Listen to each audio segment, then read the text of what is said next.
మీ business ఏదైనా మీ ఊర్లో promotion చేయాలంటే అది సుమన్ టీవీతోనే సాధ్యం. ఇప్పుడే సంప్రదించండి.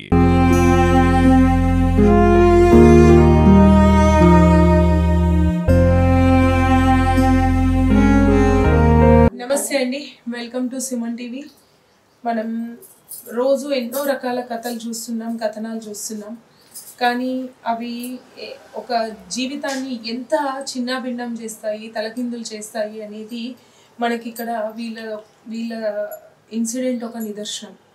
సో వీళ్ళనే అడిగి తెలుసుకుందాం, అసలు వీళ్ళ పరిస్థితి ఏంటి, ఇలా అవ్వడానికి గల కారణాలు ఏంటి, ఎందుకు ఒక మంచి పొజిషన్ నుంచి ఇలా పడిపోయే స్థాయికి రావాల్సి వచ్చింది, వాళ్ళు కోరుకుంటున్నది ఏంటి, మరి ఈ పరిస్థితి నుంచి బయటపడాలి అంటే వాళ్ళు కోరుకుంటున్నది ఏంటి, వాళ్ళకి ఏం కావాలి చెప్పండి అమ్మా. మీ పేరు?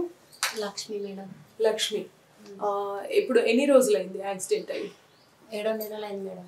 7వ నెలలో యాక్సిడెంట్ అయింది. ఎప్పుడు వచ్చాడు తను ఇక్కడికి? 9వ నెలలు వచ్చి. 9వ నెల. ఎక్కడ వర్క్ చేశాడు? దుబాయ్లో చేశాడు. ఏ ప్లేస్లో? జబ్లాల్. మరి ఎలా జరిగింది యాక్సిడెంట్? ఎలా జరిగింది? డ్యూటీ టైంలో డ్రైవింగ్, డ్యూటీ టైంలో వెళ్ళేటప్పుడు యాక్సిడెంట్ అయింది. తనే నడుపుతున్నాడా బండిని? లేదు మేడం, డ్రైవర్ ఉంటాడు, ఈయన క్రేన్ ఆపరేటర్ పక్కకు ఉంటాడు. ఈయన లోడ్ చేసుకొని ఈయన పనిని చేసుకుంటాడు, డ్రైవర్ పని డ్రైవర్ చేసుకుంటాడు.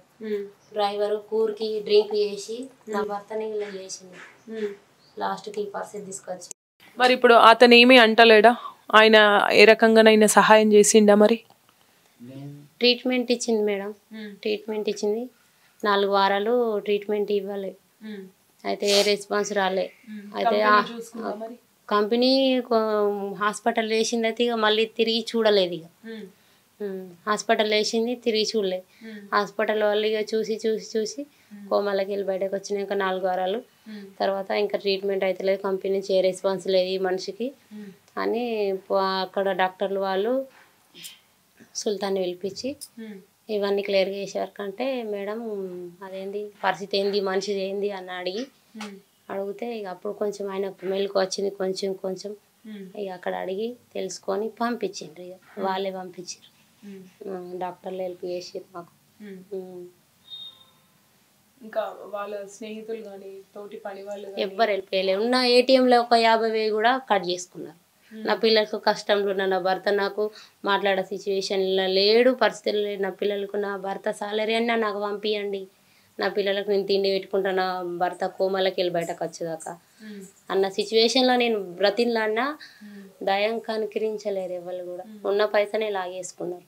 అయిన వస్తువులు 2 రోజులలో వస్తాను అన్నీ ప్యాక్ చేసుకుండు, అన్ని వస్తువులు ఏదంటూ అన్నీ బలగొట్టి చూసినాం, ఏది లేదని అన్నారు. ఏ ఆధారం లేదు, ఎటు దిక్కు తోచిన పరిస్థితిలో నాకు నిజామాబాద్ నుండి లక్ష్మీ సేవ అనే ఒక సంఘం, లక్ష్మీ సేవ అనే సంఘం వచ్చి నా పిల్లలకు ఫుడ్ పెడితే ఆ ఫుడ్ వల్ల వాళ్ళకు స్కూల్కి పంపించుకుంటా నా భర్త కోమాలకి వెళ్ళొచ్చేదాకా నేను గడిపిన. అంటే ఇక్కడికి వచ్చినాక కూడా కోమాలోనే ఉన్నాడా? లేదు, అక్కడ దుబాయ్లో ఉండేటప్పుడు, దుబాయ్లో ఉన్నప్పుడు స్పృహకు వస్తేనే డాక్టర్లు కొంచెం హెల్ప్ చేసి పంపించేసారు. ఇక నేను ఎయిర్పోర్ట్ నుంచి తీసుకొచ్చుకున్నా మేడం. మరి ఇక్కడ ఎవరినైనా సంప్రదించావా నువ్వు? మాకు ఇది కావాలి, హెల్ప్ చేయండి అని ఎవరినైనా అడిగి సంప్రదించినావా? అడగలే మేడం, ఇంకా పరిస్థితులు బాగాలేవు కాబట్టి అడగలే. ఇప్పుడు అడుగుతున్నా. మరి ఇప్పుడు అంటే నీకు ఏం కావాలి, ఏం ఆధారం కోరుకుంటున్నావు నువ్వు? మీకు మీ పరిస్థితి మెరుగు కావడానికి, బాగుపడడానికి మీరేమనుకుంటున్నారు? మీరేమైనా ఆలోచించిరా? మీకు ఎలాంటి సహాయం కావాలి అనుకుంటున్నారు ప్రభుత్వం నుంచి? నా భర్త మంచానికి అంకితం కావద్దు, నా పిల్లల్ని భర్తని పోషించుకోవడానికి చాలా కష్టం అవుతుంది నాకు. నేను బయటకు వెళ్ళి కష్టం చేసేసుకుంటే భర్త మంచాలు ఉంటే టైంకి ఏం చేసుకోలేకపోతున్నా, పిల్లలు చిన్నగా ఉన్నారు. ఆయనకు ఒక ఎలక్ట్రిక్ వెహికల్ అయితే ఆయన తిరుగుతాడు, కొంచెం 4 మధ్యలో తిరుగుతాడు, కొద్దిగా బయట తిరుగుతాడు కూర్చొని. ఒక ఎలక్ట్రిక్ వెహికల్ అసంటిది ఇస్తే ఆయన తిరుగుతాడు అన్న చిన్న ఆశ మేడం. ఒకటి నాకు డబుల్ బెడ్రూమ్ ఇల్లు కావాలి, మళ్ళీ పింఛని ఎలక్ట్రిక్ అది స్కూటర్ ఏమంటారు కదా మేడం, అది ఆయన 4 మధ్యలో తిరగాలన్నా పిల్లల్ని పోషించుకోవడం కష్టం అవుతుంది. అది ఆయన దాంట్లో తిరిగితే కొద్దిగా నాకు హెల్ప్ అవుతుంది అనే బాధ. పిల్లల చదువులు కూడా ఎటు కాకుండా అయిపోయినాయి మేడం. భర్తను చూసుకుంటేనే పిల్లలు చదువు ఇప్పుడు వేస్ట్ అయిపోయింది. పిల్లలు చూసుకుంటే భర్త వేస్ట్ ఉన్నాడు. పిల్లల చదువు ఎందుకు ఆపేసిండ్రు మరి? పిల్లల చదువు అంటే గవర్నమెంట్ స్కూల్లో అయినా వేసి చదివిపియచ్చు కదా. వేపియచ్చు కానీ భర్తను చూసుకుంటే ఎవరు లేరు. బయటకు వెళ్ళి చేసుకుందామంటే బయట భర్తను చూసుకుంటే ఎవరు లేరు. ప్రైవేట్ స్కూల్ ఆయన తన మంచిగా ఉన్నప్పుడు చదివించండి. ఇప్పుడు తన మంచి లేడు కాబట్టి పిల్లలు మేము ఉన్న ఇంట్లో వేడి వల్ల ఇన్ఫెక్షన్ అయ్యి రేకులు ఇంట్లో ఉన్న చిన్న రేకులు ఇల్లు మాది ఇన్ఫెక్షన్ అయ్యి బయటికి వెళ్ళాల్సి వచ్చే పరిస్థితి వచ్చింది. బయటకు వచ్చినాం. పిల్లల చదువులు ఖరాబ్ అయింది, భర్త ఖరాబ్ అయింది.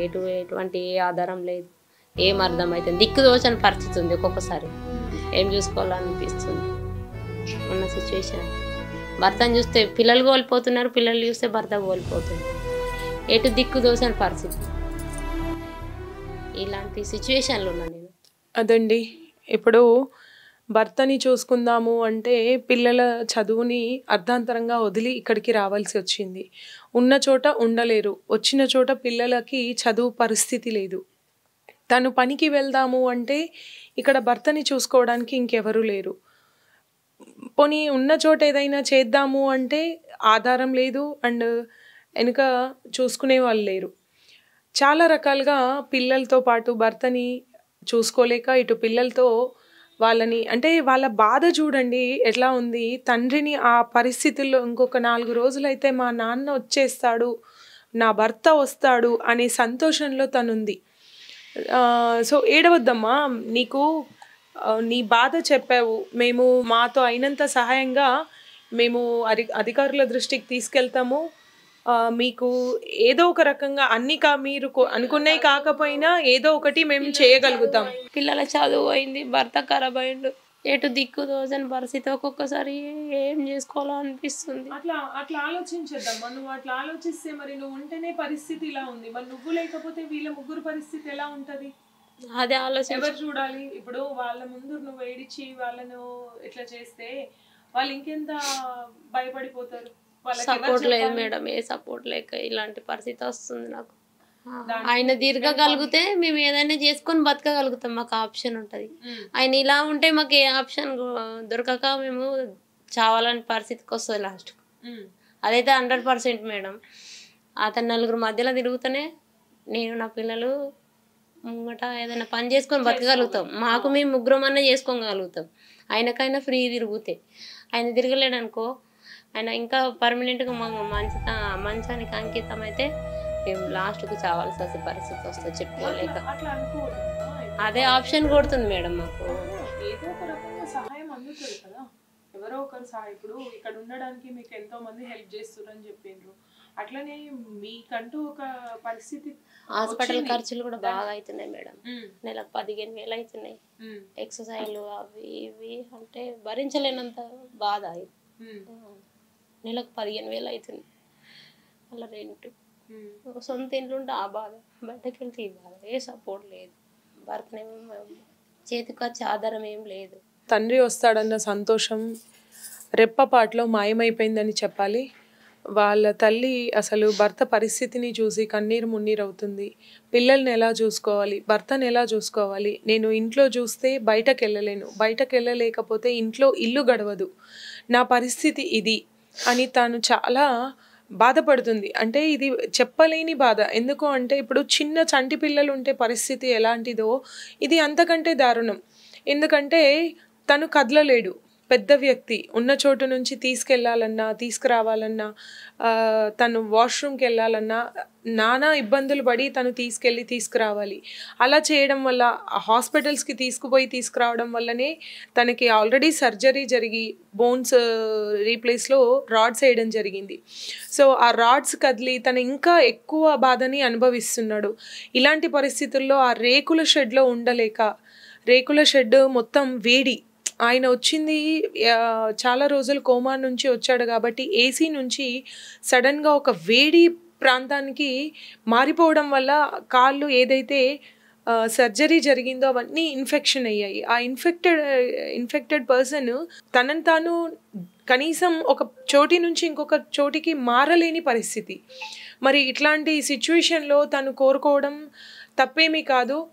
మానవత్వం ఉన్న ప్రతి ఒక్కరూ తనకి సహాయం చేయాలని కోరుకుంటున్నాం. మా తరఫు నుంచి మేము ఆమెకి హామీ ఇస్తున్నాం.